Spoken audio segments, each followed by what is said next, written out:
راہل گاندھی کی دھماکے خیز پریس کانفرنس، ثبوت کے ساتھ بی جے پی پر ووٹ چوری کا لگایا الزام۔ راہل گاندھی نے آج ایک دھماکے خیز پریس کانفرنس میں الزام لگایا کہ حالیہ الیکشن، خاص طور پر مہاراشٹر اور کرناٹک میں منظم ووٹ چوری کے ذریعے بی جے پی کو فائدہ پہنچایا گیا اور اس پورے عمل میں الیکشن کمیشن آف انڈیا نے خاموشی شرکت دار کا کردار ادا کیا۔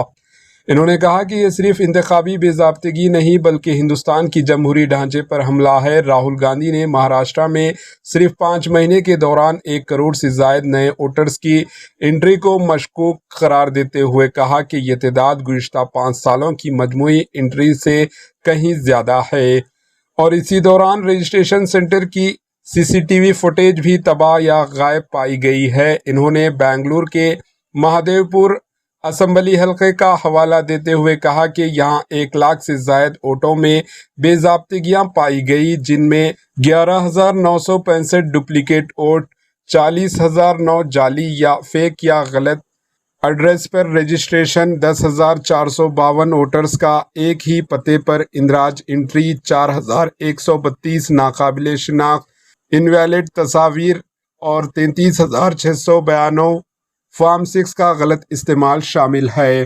ان کے مطابق یہ تمام کارروائیاں ایک منصوبہ بند دھندلیوں کی نشاندہی کرتی ہے جس کا مقصد بی جے پی کو فائدہ پہنچانا تھا۔ راہل گاندھی نے الیکشن کمیشن پر براہ راست حملہ کرتے ہوئے کہا کہ یہ بے ضابطگیاں کمیشن کی رضامندی کے بغیر ممکن نہیں تھی اور یہ ادارہ جو جمہوریت کا محافظ ہونا چاہیے تھا، آج جمہوریت کی تباہی کا ذریعہ بن چکا ہے۔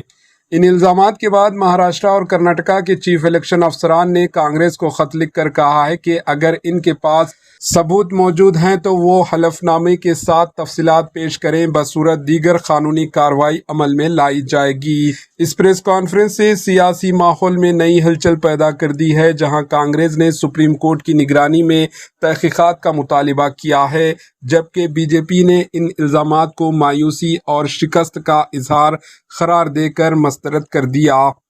راہل گاندھی کی طرف سے پیش کیے گئے اعداد و شمار نے انتخابی نظام کی شفافیت پر سنجیدہ سوال کھڑے کر دیے ہیں اور اب سب کی نظریں الیکشن کمیشن کے رد عمل پر ٹکی ہوئی ہے۔ Bureau report, AHN news. To make sure that elections take place, we have shown, the team has shown without any doubt that they have not done their job in one seat in Karnataka. And the people of that Lok Sabha have had their elections stolen. We believe that this has happened in many seats. Now, the Election Commission has to give us that information, give the people of India that information. Because if they don't, there are going to be consequences. There are going to be consequences for every single polling officer who's doing this. Doesn't matter how senior you are, how junior you are. One day, the opposition is going to come to power, and then you see what we do to you. Because you are attacking the foundation of what our freedom fathers built. And we're not going to allow you to attack the foundation of what they built, no matter who you are.